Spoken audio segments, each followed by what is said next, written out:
Good morning. We're live. Do our morning coffee. Get ready to do our pre-trip. We're in no big hurry today. I'm getting a few things. I don't know what the signal's going to be like, but we'll find out. So we'll get the other. It's weird how YouTube, I'll get a thumbs up. It says 0 people here. We are in Indiana.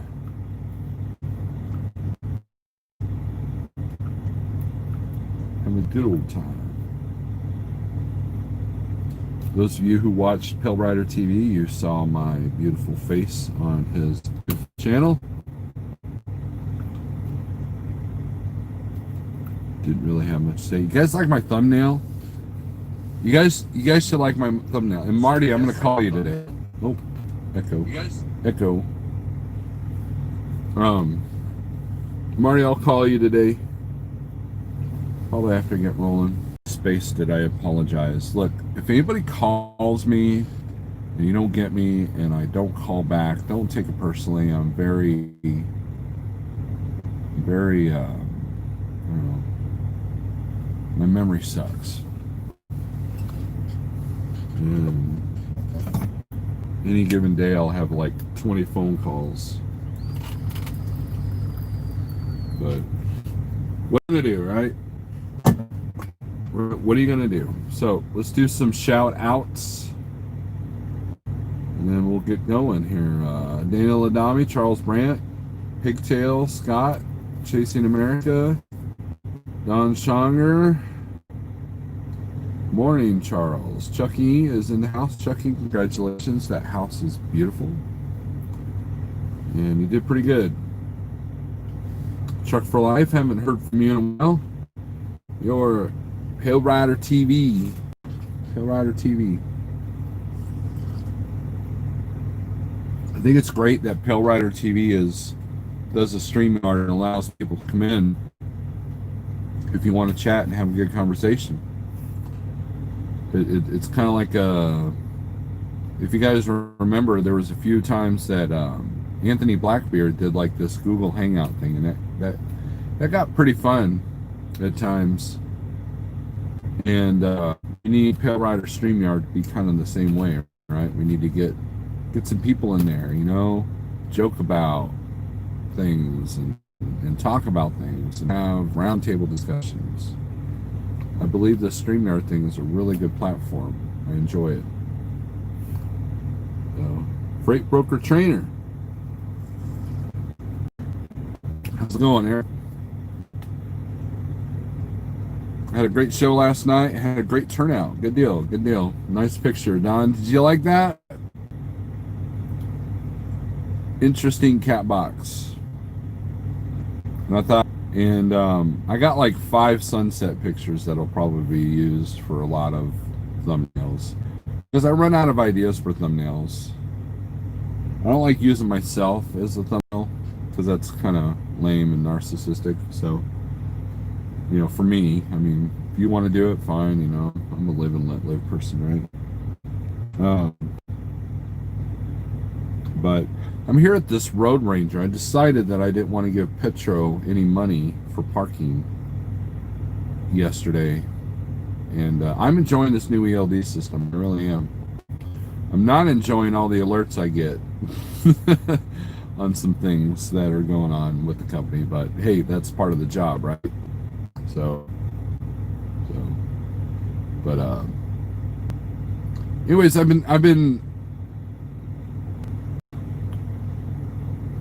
been thinking about a few things here lately,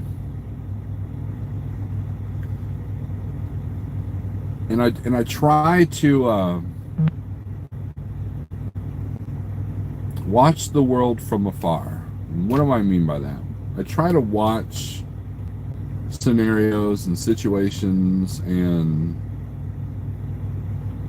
things of that nature without trying to get emotionally involved. In other words, like the mask debate or the or the civil unrest, or even the trucking issues. Like there's like this big hubbub about one person's truck, one person's AP, one person's truck sale deal, and it's like,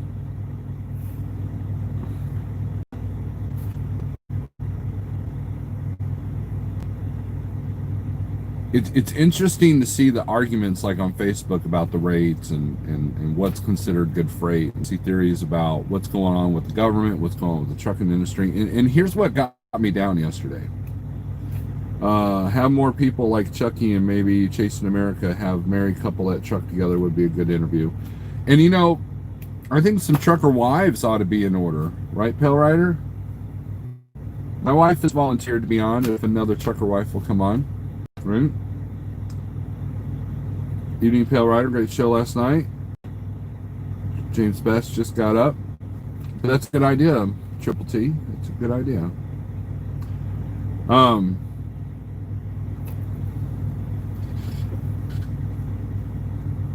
So I was on all the time. I'm old school like that, right?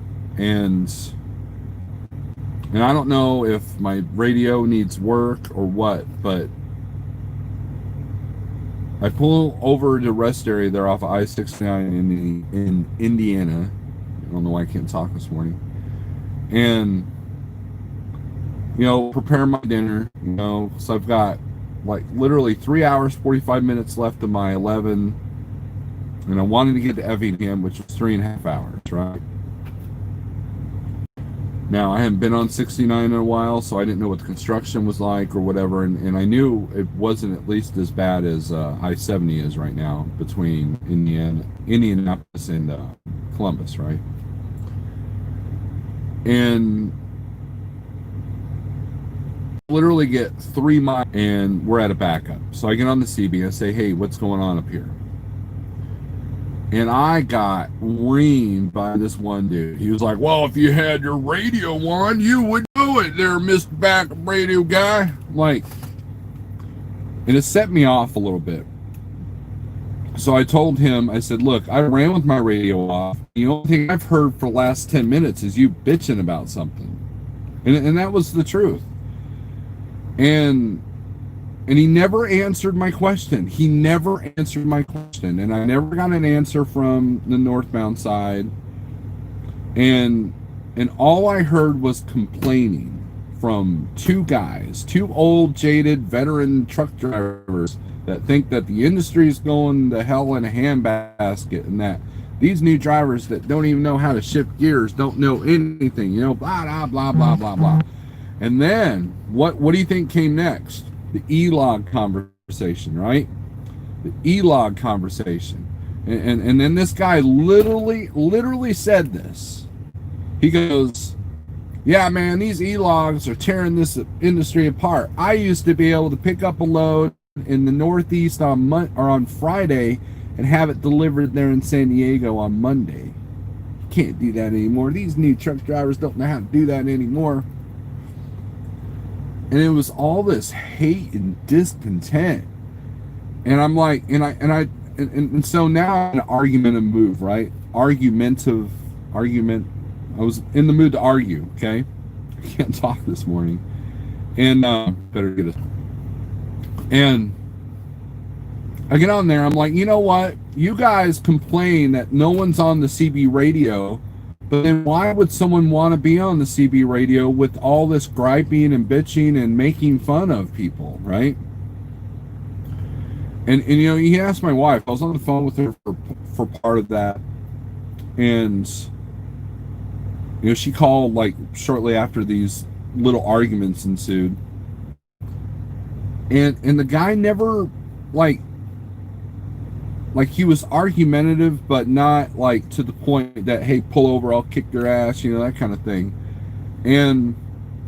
But the whole point of this story, the whole point of sharing my discontentment with this situation is that you can't get on the CB radio and make fun of people and complain about new drivers not wanting to have their CB radios on. You just can't do it.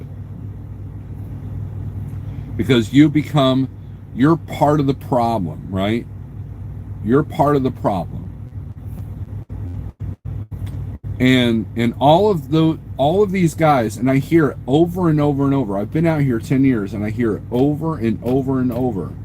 The government is stepping into our business. The government is taking over the trucking industry. The government this, government that. E-logs this, e-logs that. Oh, but you know what? Back in the day, I used to do all these illegal things and drive 80 miles an hour all the way out to California in one shot, and I used to be up 24 hours at a time and run 3 logbooks, and and then they wonder why the government has a heavy hand. Then they wonder why the new guys don't want to learn from the old guys because of comments like that. And I literally asked this guy, why are you still driving a truck if you're so miserable?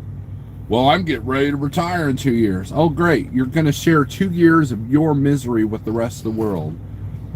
He was not liking my comments, right? And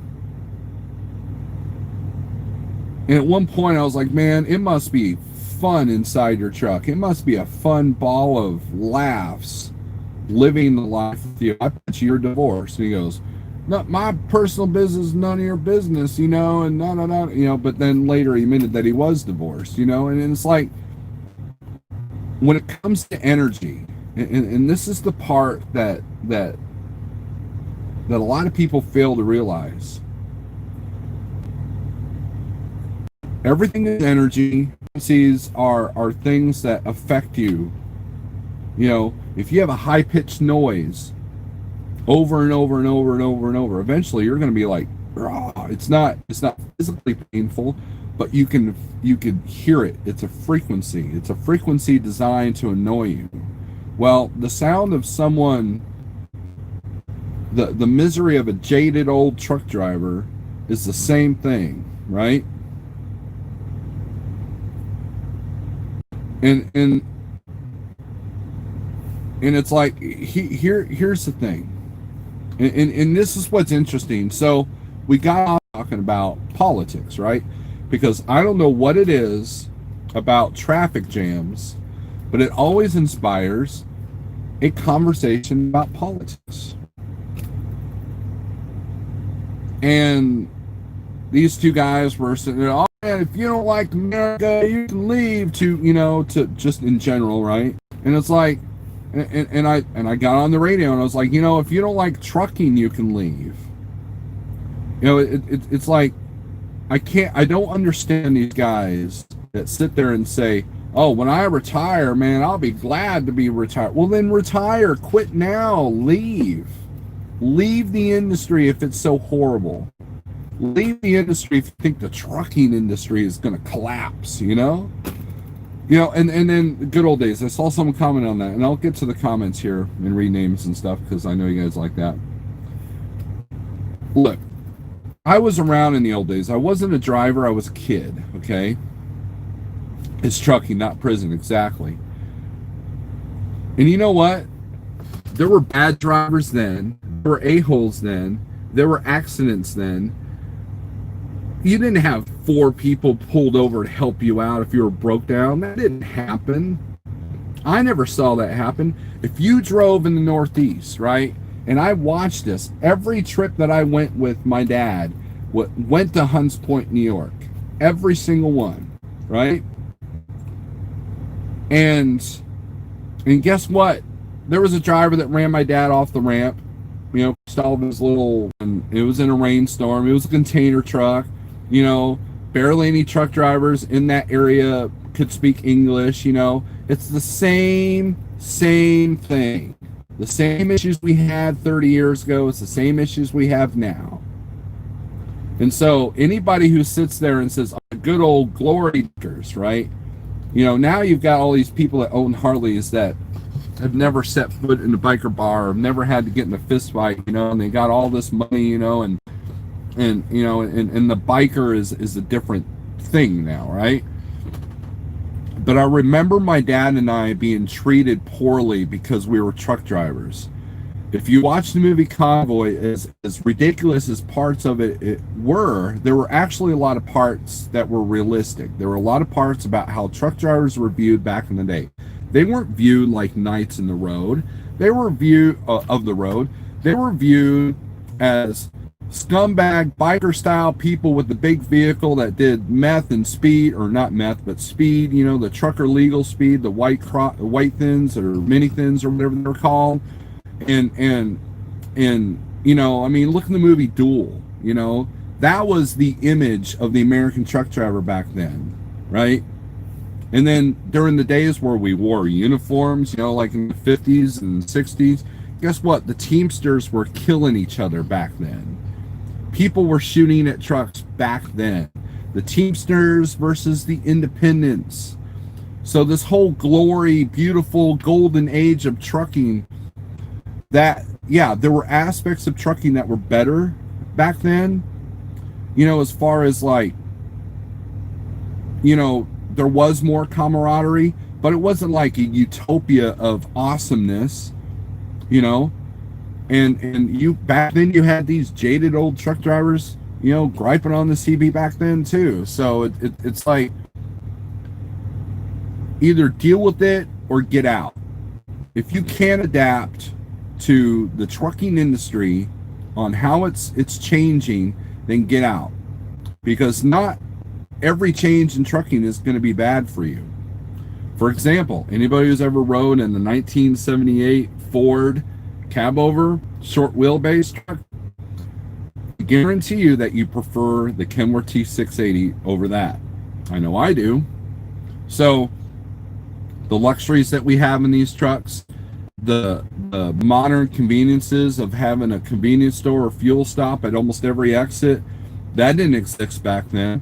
The communication, being able to talk to my family anytime I want versus having to wait in line for a payphone, you know, any of those things. You know, oh, well, trucking has gone to hell in a handbasket. It sucks to be a truck driver now. You know what?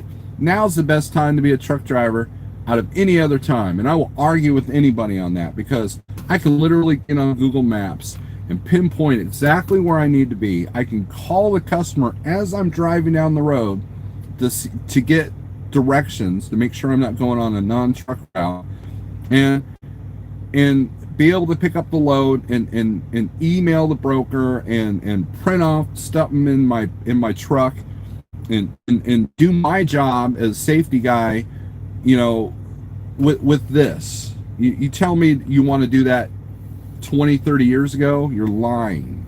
You know what I mean? It irritated me, as you can tell. And it's like, just like these guys, you know, it's like, I thought it was hypocritical. Like, well, if you don't like America, leave. Well, if you don't like trucking, leave, right? If you don't like trucking, leave. If you're sick of these new drivers not knowing what they're doing, and granted, there's a lot of them. I've witnessed many things this week. One's in my blog. Then teach these guys, right? And if these new drivers aren't learning what they need to be learning, then whose fault is that? Just like everybody's griping about these millennials. Oh man, these millennials, these kids don't know what they're doing. They weren't raised right. Well, who the hell raised them, right? We have only ourselves to blame. And so I love getting on the CB radio, and when people bring up the whole autonomous truck argument, I am all about it. Bring on the autonomous trucks. You know why? Because the autonomous truck is not going to throw his pee bottle outside. The autonomous truck is not going to veer over in my lane because the guy is fingering his phone, you know, or watching Netflix going down the road, you know. He's not going to be, the autonomous truck is not going to be barreling 80 miles per hour into a construction zone, right? So, you know, so yeah, bring it on. You know, the autonomous truck is not going to be in a traffic jam on the CB radio talking about how crappy things are and arguing politics that really don't change year after year after year, right?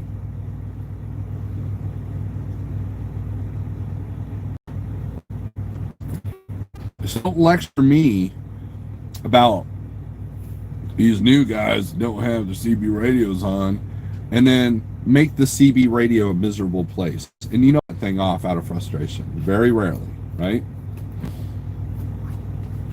So, oh, man, I don't have no panties on. I usually answer with, that's great, because if you're a man, you probably shouldn't be wearing panties, right? Let's see here. Vote PLDs, make trucking great again. RV compound review. I know who that is. Government deregulation, says Jesse.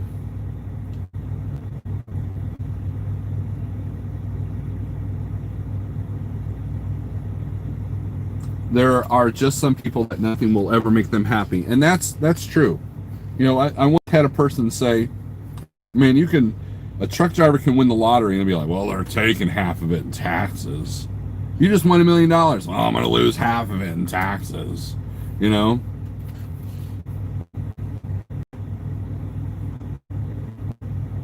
It says Jesse, nothing witty. Good morning.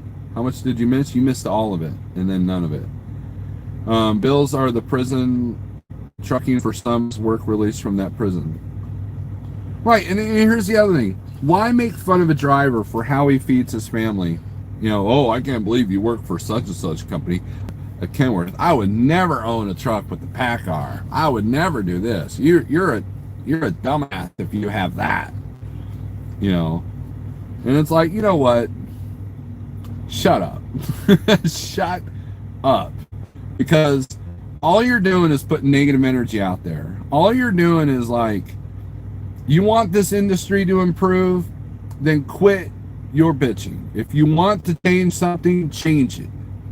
But griping about it on the CB radio, griping on the CB radio about how no one's on the CB radio seems kind of redundant, if you ask me, right?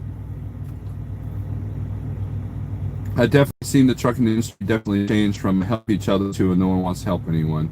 Charles, I agree with that to a certain degree, because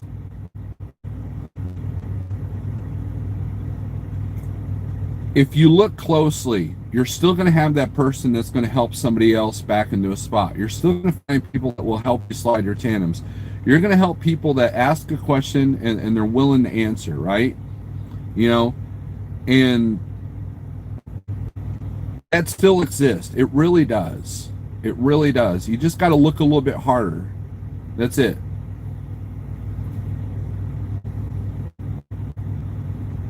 Look like a scumbag, get treated as such. That's not trucking, that's everyone, right? OTJB, I'm already attacked on Facebook because it said I was going to review the campground. Like that's never happened before. Stewart says, true, we all have our own opinion. The ride of the truck today is a whole lot better. Fine rant this morning, says Scott. It's by the bartender, a local bar. Okay, we're talking about campground stuff. People aren't happy unless they're complaining. Absolutely, Don. And a lot of companies are now having driver-facing cameras. 2 drivers have been let go because they were distracted. Stuart, and that's, if I was a fleet owner, not in the sense like what Jeff's doing, but like in the sense I have company drivers underneath me, I would want to do that. You know why? Because it's all about liability. Everybody. There's not one person in this chat that hasn't done any kind of something with their phone going down the road. And you got people that aren't even smart enough to have a phone mount. You got people that are not even smart enough to have a voice recognition thing, right? And so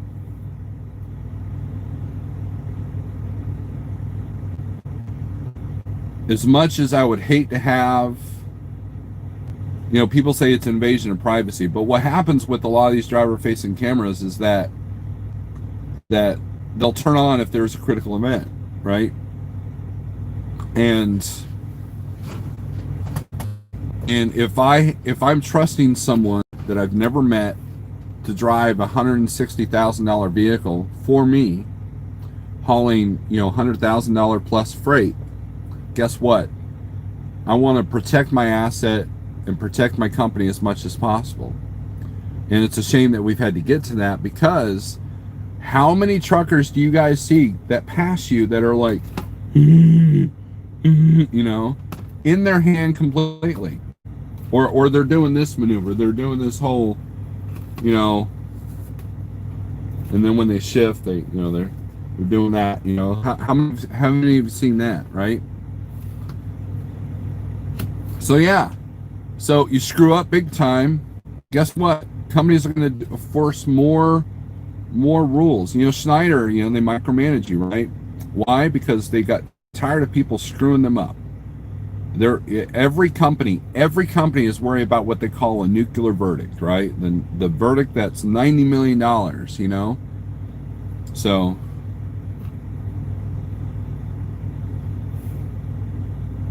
I get sick of hearing I'll never drive an Atari. This is the difference. Look,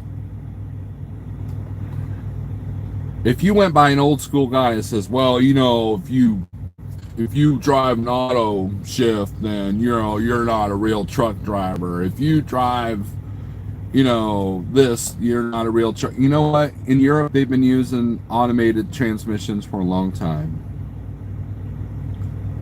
Are you going to sit there and say that the guy that's like me able to do deliveries inside London is not a real truck driver? What defines a real truck driver?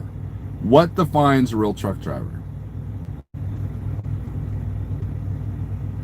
It may not fit that, you know, Smokey and the Bandit, Convoy, Chris Christopherson, you know, bro, I'm a gear jammer, you know.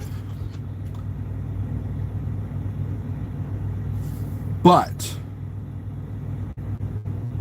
I know people that drive automated transmission, new trucks that love technology that are still old school. Old school is about up here, not what you're driving. Not what color your truck is, not for the company you drive for. It's all a mentality, you know? The only thing I don't like about the new trucks is the emission stuff. I get that, you know, and I don't like this whole business model of, hey, let's make these trucks where you got to depend on the warranty up to 400,000 mile, and then after that, you know, may God be with you, you know, that kind of thing.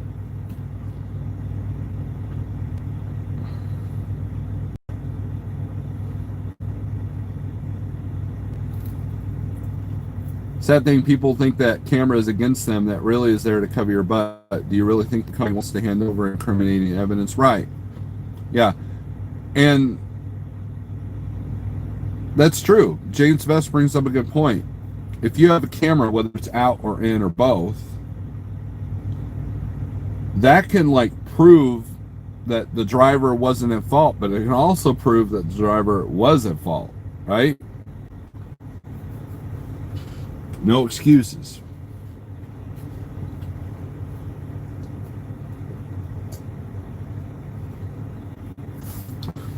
And I heard, you know, one guy said, you know, oh, I had an accident. I took my dash cam and I threw it in the back of the sleeper, so they didn't know I had it because it was my fault, but they weren't able to prove it. You know, I've heard people say that. You know, emission isn't even an issue nowadays.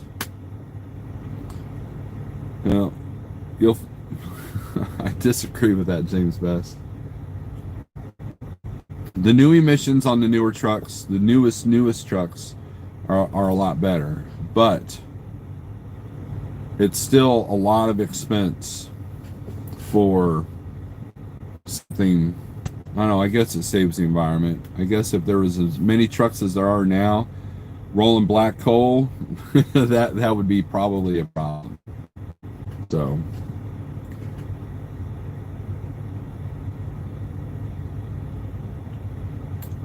but negative energy, man. You want this industry to be a better place. Don't put out negative energy. You want these drivers to learn, help them. If they, oh man, these CDL school drivers, man, they don't know what truck driving is. And I had to point out that CDL schools, their job is to not turn you into a truck driver. Their job is to help you get your license. You're federally mandated. You need this license. It is up to the company to train them to be a truck driver. Okay? Now, are there bad CDL schools? Absolutely. Are there some schools that act like they probably pass these out in Cracker Jack boxes? Absolute corporate greed doing that. That's not the trucking industry. That's corporate greed doing that. Okay? And it's up to an individual company to not be so cutthroat and treat drivers like a piece of meat in the seat. That rhymed. And to actually train. I had a good trainer. And anybody who's like successful at Schneider or Prime will tell you that they had good trainers, right? And I also learned a lot from my dad. I had the best training you can get, an operator back in the glory days of trucking, right? You think my dad didn't deal with shippers and receivers? You think that back in the day you didn't have to sit at customers for 14, 16 hours? You think back in the day that there was no parking? You think back in the day you still had to pay for parking, right? You know?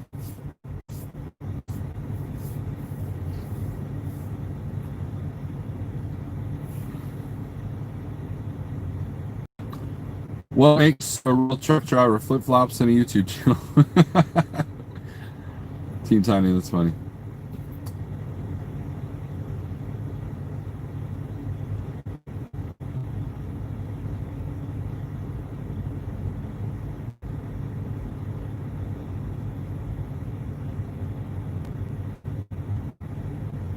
And, you know, James Best brings up a point. He had a horrible trainer.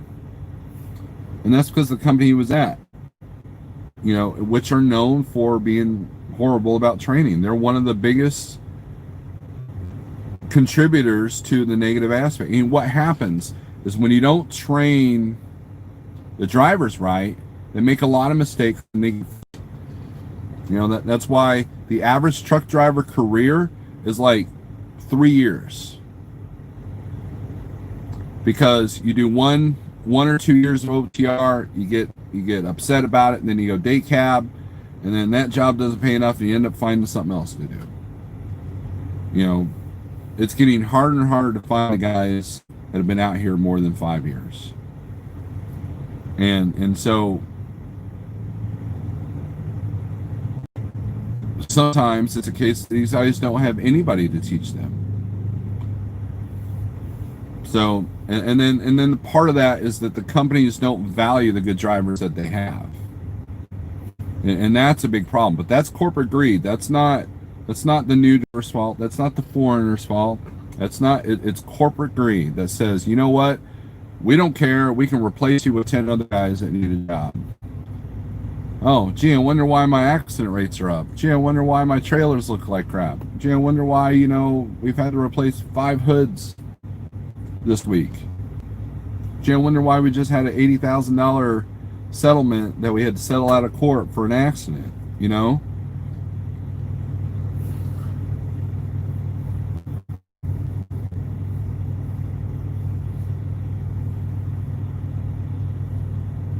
Yeah, I agree, James Best. You know, and but that's where mental. See, okay, James Best. We're going to use you as an example. James Best persevered, and he had the right mindset. And by having the right mindset, you can get over any hurdle that comes across your plate.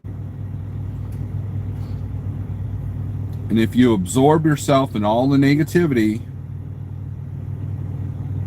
if all you watch on YouTube is negative, if all you look at Facebook is negative, if all you listen to on the CB radio is negative, then it gets worse and worse. That frequency affects you. There have been many times where I will make a stupid joke on the CB radio to lighten the mood. And it usually works. Not yesterday. And there was a time where you can get on the CB.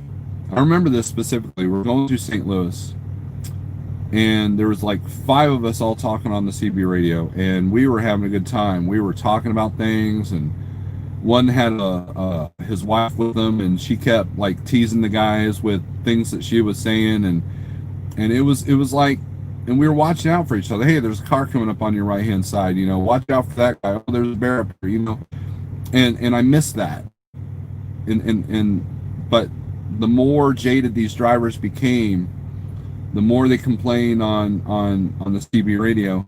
So now when you're in training, they tell you, hey, when you go to back up in a truck stop, turn your CB radio off, because you don't want people to make fun of you while you're backing, right? Well, there's been times where I've been backing at a truck stop or somewhere with the CB radio on, and it saved me from making a mistake. You know, so boom, there's that little aspect of positivity that's ruined by negative energy. Negative energy is powerful. It has consumed our country completely, and it's only getting worse. And the only thing that's going to save you is your mindset and your spirituality. That's it. Because you can't rely on anybody anymore, but maybe you could be the person that people can rely on. Maybe you can be the person that is willing to get out and help this dude, you know, not take the other dude's hood out, right? And, you know, or make that YouTube video where you're talking about something positive, or here's a little tip that helps me. Maybe it'll help you. If not, move on, you know?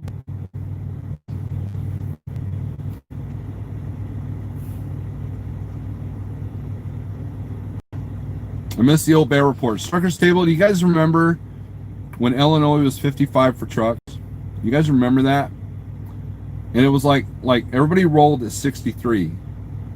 You know, not quite 10 miles an hour over. We all rolled at 63, and everybody ran in groups. And you had the one brave guy that didn't care about the cops. That was your front door, right? So you go a little bit, you'd follow him a little bit. But everybody's CB radio was on. Everybody gave you bear reports. And I remember those days in Illinois. Now, I'm glad they don't have the split speed limits for the most part. You know, so you don't have to really do that anymore. But yeah, I mean, and so like a lot of times I'll give a bear report, but in a different way. You know, I'll see a bear, like say mile marker 48. Looking on CB, I'm like, hey, make sure when you guys go by mile marker 48, make sure you go really fast, because that cop sitting there looks bored. And that cracks people up, you know? And, you know, I try to do as much as I can, but I can only take so much, right? There's only so much negative energy someone can take before something happens. I either get distracted with my business, or, you know, for some people it literally paralyzes them, you know, in their lives. They're not progressing forward at home. Their relationships are suffering. They might, you know, they might be finding other avenues of escape that aren't healthy for them, you know, that kind of thing.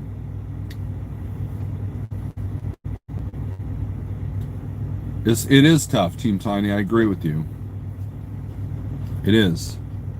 So a lot of times, you know, turn the CB down just a little bit so you can hear something if something's coming up.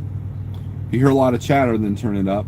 But for the most part, turn on that music. Turn on the comedy channel if you got satellite radio, and change the frequency. Change the frequency. Brush your teeth, comb your hair. Your picture is getting taken by the bear. Do truckers use radar detectors? No. Truckers are not allowed to use radar detectors.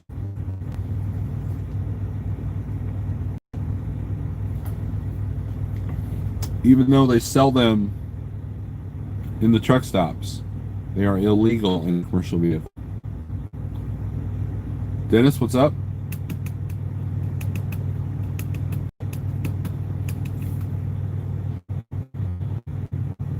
But for the most part, speed limits are so high that bear reports really aren't even necessary. If you're doing 80 in the 75 mile per hour zone and you get a ticket, you probably kind of deserve that, right? You know, And radar detectors are almost no good anyways because they use laser now, right? They use laser. So the minute that before you can hit the brake, they know how fast you're going, right? And there's some places where there are automatic speed detectors mounted, permanently mounted on the freeway, right? Just like red traffic light cameras, right? It's kind of like that. And so we're going to have this Orwellian universe where you got to comply or die, you know? And we're heading to that. So, you know, it's kind of sad, really. You know, not legally. You know. Well, some states have radar detectors. There's a video, there's a car hauler named NGA Bell. He hates us freight haulers. He absolutely despises us. And he is one reckless dude. But he did a video, I don't know if it's still up or not, where he had installed a radar detector inside the truck to where it was on the hood, and the alert came up as like a check engine light or something. You know, it was like a special light on the dash. And he could turn it on and off at will. Well, he got pulled over in, I think it was West Virginia or Virginia. Hey, our detector said that you had something. And he actually did this, he had this on video, and he was making fun of the cops as they were looking all over his truck for this radar detector.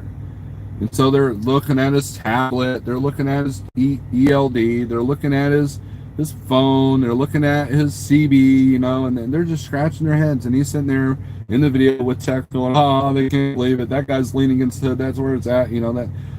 And it was really, it really boggled my mind that he would do that, right? And to this day, I think Virginia State Troopers actually use that as a training video. Someone downloaded it and they actually use it as a training video. And that's how legal they are. But they had a detector that could detect a radar detector. LiDAR is awesome. I used to be able to pick cars off a mile away. They never know it was too late. Right, Scott. Lucky 7 Mud Mowers. Hello, everybody and family. I saw that video. Yeah, Bob Jean. Yeah, it's, you know, and what's a shame is that Neil was a good, he had a funny channel, right? But his hatred and prejudice against freight haulers was, it still is pretty intense, you know.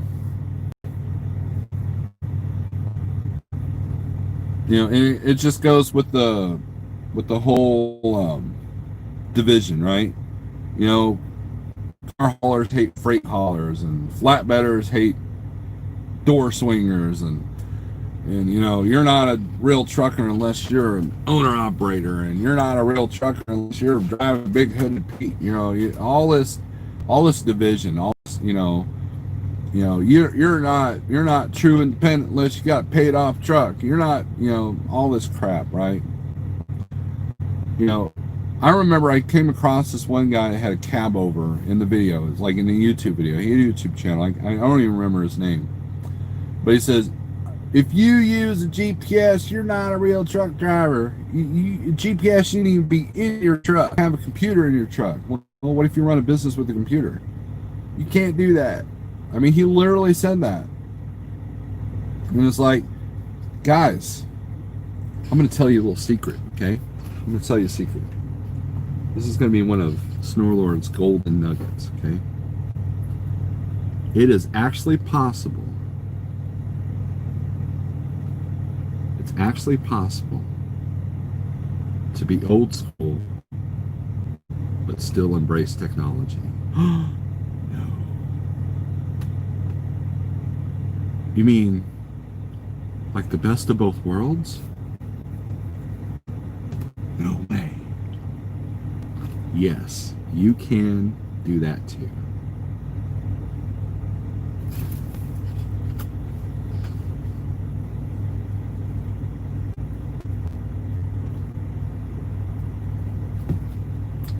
Jesse says, I'm old school. The only reason I use e-log is because it's the law and I don't own a GPS.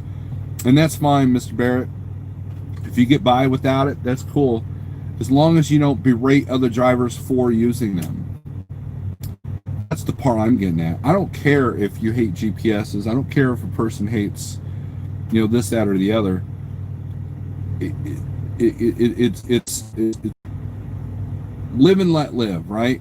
If that guy over there in that truck who's driving a Volvo wants to use GPS and the computer, that's no business of mine, right? If someone worked out a truck deal and it's plastered all over YouTube, it's no business of mine whether I think that person got a good deal or not, right? And that's been a topic at hand with some people, and who cares? There was a transaction. Transaction was completed. Next, right?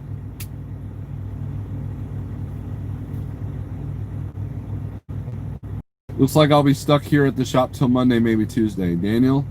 Cab over had a cell phone, though. He wasn't standing in no phone lines to get directions from the shipper, right? I hear you, Team Tiny. I remember trucking without cell phones.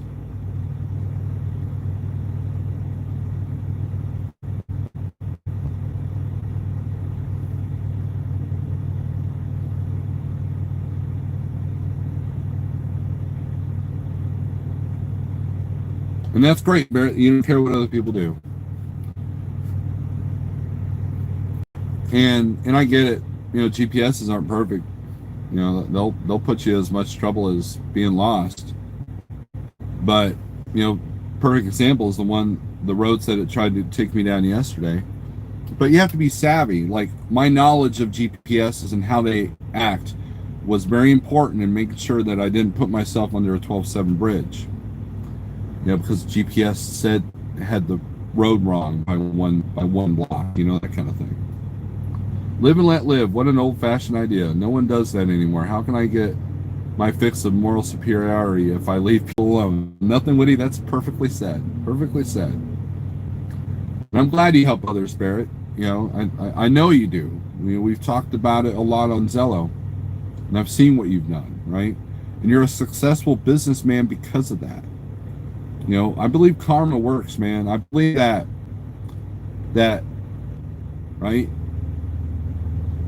Or if people are just going to let you make your mistakes without, hey, you know what? Maybe you ought to, maybe not try to do that, or, maybe you understand. So I'm trying to understand why you're doing it this way. Okay, well, maybe, and sometimes you beat around the bush, and other times you got to go, look, dude, you're screwing up. Now, let me help you. And I get it. If you offer somebody help and they don't want it, then walk away. Let them learn the hard way, right? If I go up to someone who needs help backing, and I say, hey man, I'll help you. I don't need your help. Okay. Unless if they're gonna hit my truck, then I'm helping them. Whether they want it or not. But if they refuse my help, or if they refuse to listen, then that's on them. That's not on me. At least I tried, right? But you can understand why some drivers, especially new drivers, are very defensive when they walk in a truck stop, or they're very defensive when they walk, when they're backing into a spot, or they're very defensive because of the name on the side of their truck. I mean, how many Swift drivers do you know actually run with the CB? And probably none. And I don't blame them.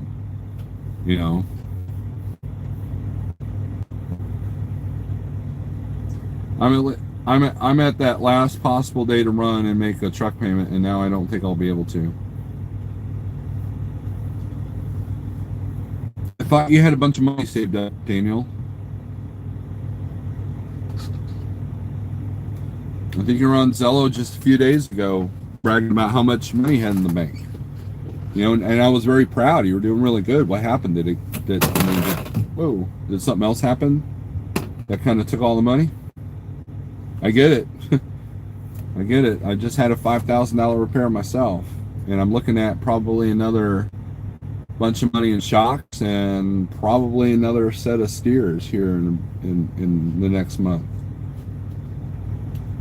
So.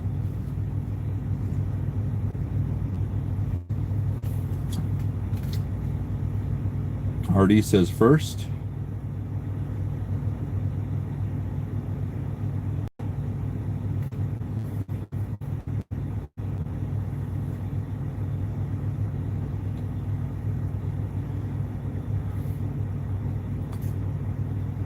Basically, what it boils down is this: you are what you put out, you are what you consume.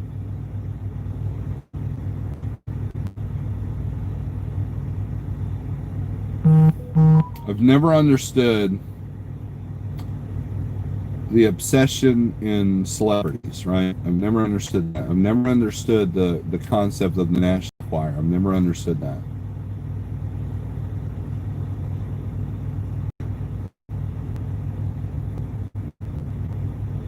There's so much more productive things to spend your energy towards. And this guy on the CB radio yesterday, he just irritated. And this guy on the CB radio yesterday, he just irritated. And he just, if you're miserable, leave. I like being an owner-operator. I like being a trucker. Does it have its hard times? Yes. Do I miss out on family stuff? Yes. So I try to be as successful as I can so I can not miss out on as much stuff. But the sacrifices that we make are just as big as someone who has to work 12 hours a day, never sees his family at home. I have a friend of mine that went day cab, and he had to work third shift. He worked basically 14 hours a day, every day, 6 days a week, never saw his family. So he went back OTR. And he's better for it. And then another guy that did the same exact thing, he's actually not even a truck driver anymore. I worked as a welder in a factory. I was working these 12-hour shifts, and it was burning me out. It really was. I was starting to drink heavily, and I was miserable, and I wasn't making good life choices, and I realized I had to get out of that environment, and I did. So just because you're not in the truck doesn't mean that you have a life. You can be in the truck and have a life. Trust me, it is possible. It's hard work, but it's possible. Shadow Wolf, coffee time, I see. Absolutely, Mr. Shadow Wolf.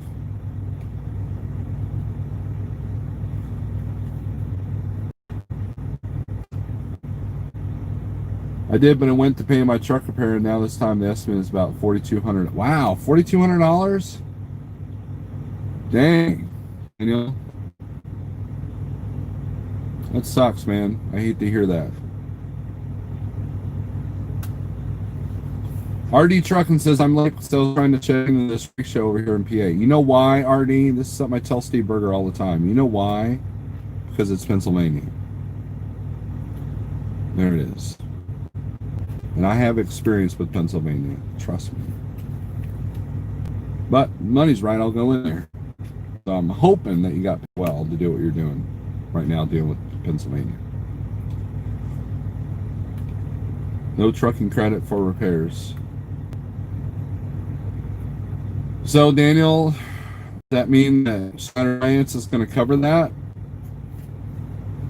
And then now your truck payment's going to go from $1,000 a week to $1,500 a week?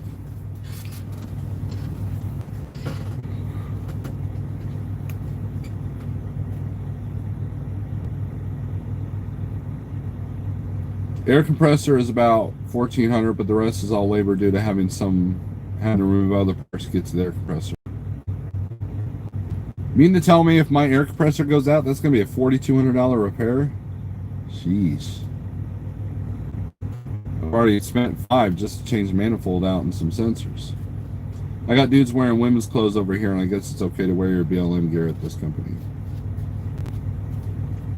Yeah, I love it.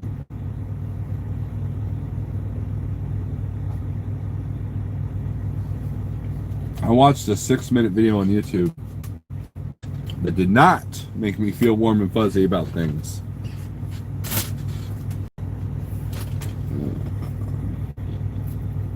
Yeah, labor, look. Here's the bad part about PACCAR, okay? I have a PACCAR engine. Repairs cost more because you have to take to the dealership. There are independent shops that can work on something for $80 to $100 an hour, right? But some dealership labor rates are double that. And that's where it gets expensive. And it's designed that way. So if you have, say you went out and bought a new truck tomorrow, you're under warranty. Well, warranty you got to take to the dealership, right? And so they're getting that labor. You know, you can't take it to, you know, Joe Schmo with the independent shop because you got to pack our computer to deal with, right? And that is the negative aspect. If you drive a specialized like Volvo or a PACCAR or the International, whatever they're putting in their trucks now, that's a specialty engine. You know, if it's not a Cat or a Cummins or a Detroit, you have to take to the dealership pretty much. You know, for most things. Now, a lot of things you don't have to. But I remember one time I had an alternator go out in the Volvo I was driving, and I took it over to that Big Cabin, back when Big Cabin had a shop. And, you know, and we're sitting out there and walking through the shop, and the guy opens the hood. He goes like, "Driver, we got a problem." And this dude literally starts freaking out. I'm like, "What?" So he points at this black box in the Volvo. He goes, that's a problem. I'm like, okay. Do I need to call my company? So I went into the shop, and later on, like about 5 minutes later, the guy in charge of the shop comes and goes, "Don't pay attention to me, he's our tire changer, so we're gonna have somebody else put your alternator on." I'm like, okay. It was strange, but this dude literally freaked out. Obviously, he didn't like working on Volvos, right? Now, don't be knocking on PACCAR, Mr. James. I kind of really like this one. That means something if I'm saying that fact. Yep, I would have to numb up my MMA to $600 a week just to pay off my MMA. Right now I'm sitting at $61.75 that I owe, and now with this I'll be at $10,000 that I'll have to owe to pay off my MMA.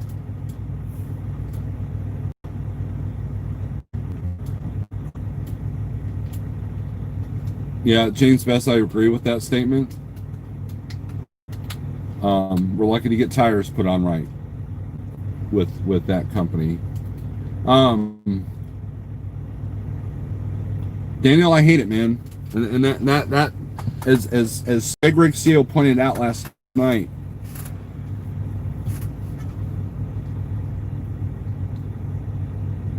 that's a story, you know, just like Spectre's big repair that he's dealing with. These are stories that the guys need to hear before considering becoming a business owner. You know, you can have all the ambition you want, but if you don't have the money, that makes it a lot harder. If you don't have the money or the credit or both, it makes it very, very, very, very difficult. And add the fact that your truck payment, Daniel, is through the roof. You know, think about this, Daniel. If you were able to have credit and go out and buy a $35,000 truck, we have a guy over here that did that, okay? And it's a Schneider truck, okay?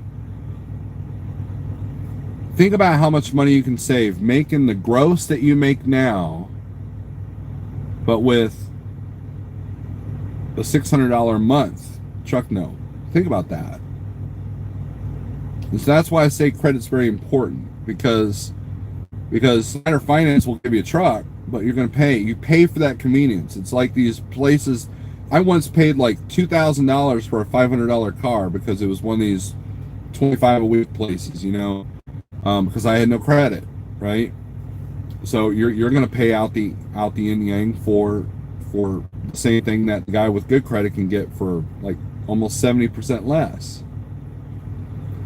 And so think about the same work schedule you got now, but like not even $1,000 a month truck note. How much money could you save at that point for that $5,000 repair, right? That's the lesson to be learned is I don't care what kind of business you're going into. Minimize your risk and minimize your costs. That's it. That works for anything. Anything. I don't care if it's a donut shop. I don't care if it's a trucking company. I don't care if it's a convenience store. I don't care if you're making face shields out of the garage of your home, right? Minimize your risk and minimize your costs. Because things will never go perfect, right?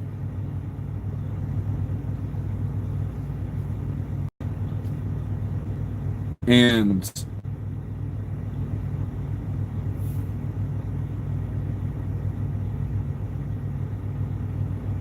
these trucks are so expensive that's difficult. I get it, man. I get it.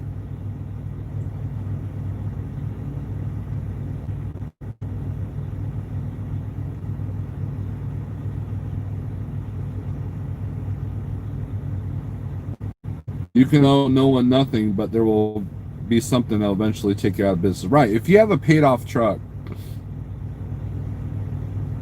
and you have a $30,000 repair and you can't pay that $30,000 repair, you still lose your truck, right? It becomes a yard ornament at that point. It sits in a parking lot somewhere with a for sale sign on it, like I saw the other day. And or it's on Facebook Marketplace, needs work, right? And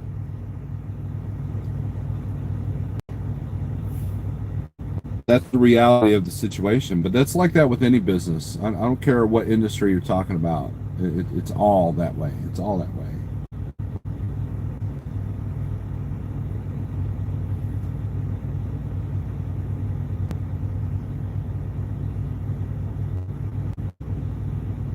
So shout out John Armstrong passed his drive and is now a CD holder as of yesterday.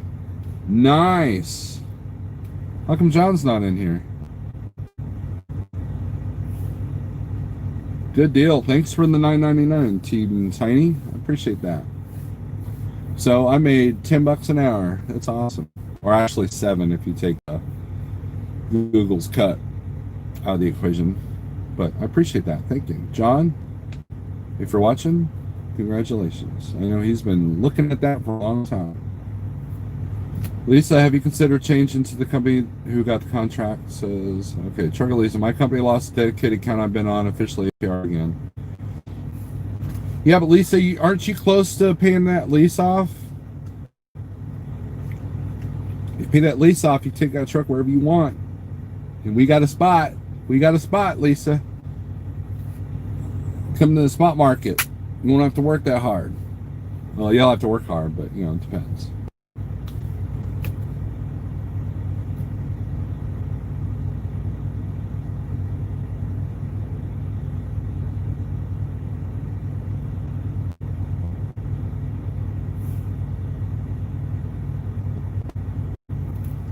I think Pale Rider's happy he's got shiny wheels again. I need to get my wheels shined up, but that's kind of low on the priority list for me right now. I need a new mattress, which, I didn't win bigrigceo's mattress giveaway. I need a new seat, which I would have done last week, but, gotta have some kind of budget. And then I need, I'm due for some tires, probably close to it. I was hoping to get October with these tires, but, yeah. But I've gotten good life out of these tires, right? And my wheels need polished. Be able to just pull a Pale Rider and just, instead of buying just new tires, I'll buy all new tires and rims. That way they're clean again, right? Texas has a great group of guys that'll shine you right up. Support the homeless, right, James Best, right? Good morning, Kevin. What's up? Tiny, why don't you run non-CDL hotshot?